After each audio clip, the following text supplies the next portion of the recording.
What's up, everyone? It's September 30th, and on this day in horror history, we are going to talk about two of Jack the Ripper's murders that took place on the same day, this day in 1888. Let's get into it.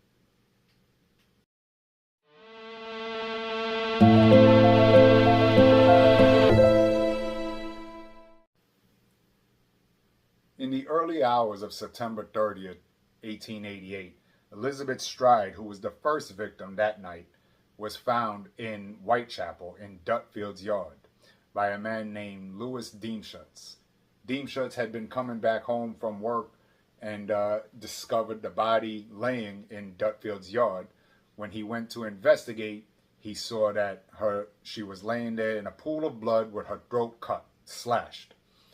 This horrified him. He alerted authorities, who also went to investigate.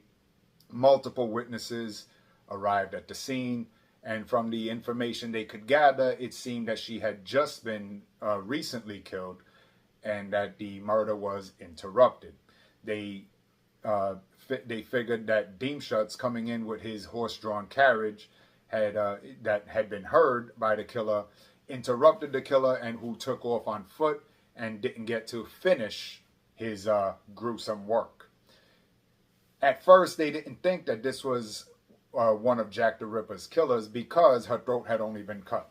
It was only that they could find. And Jack the Ripper, of course, had the penchant of mutilating his victims. Right? He would mutilate them in very horrific ways. He would open them up. He would take organs. He would do all kinds of things where he would have some time to do.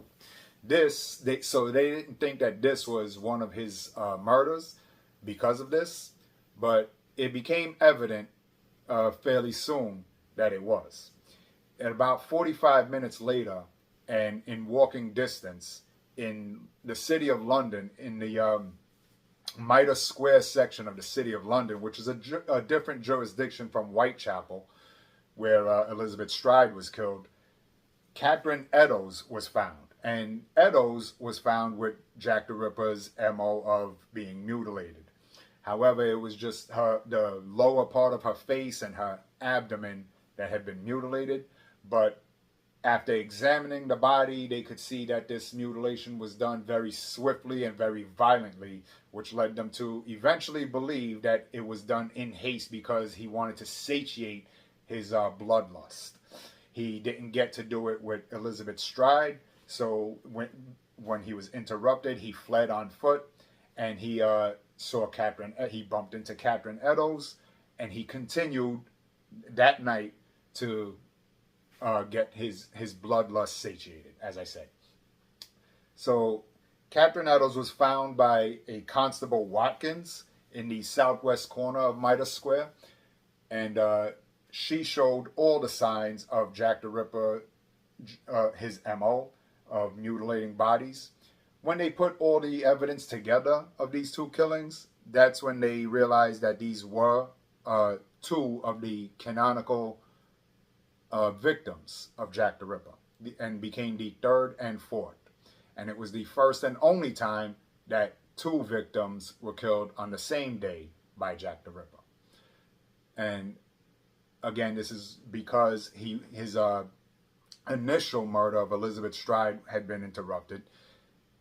And to add to the confusion with Elizabeth Stride, there was at least one witness that said that she was her sister, which this turned out to be misinformation. They didn't really know who Elizabeth Stride was at first, at the time. Eventually, they figured it out, and her and Catherine Eddowes, like I said, became the third and fourth victims of Jack the Ripper on this day, September 30th, 1888, 136 years ago today.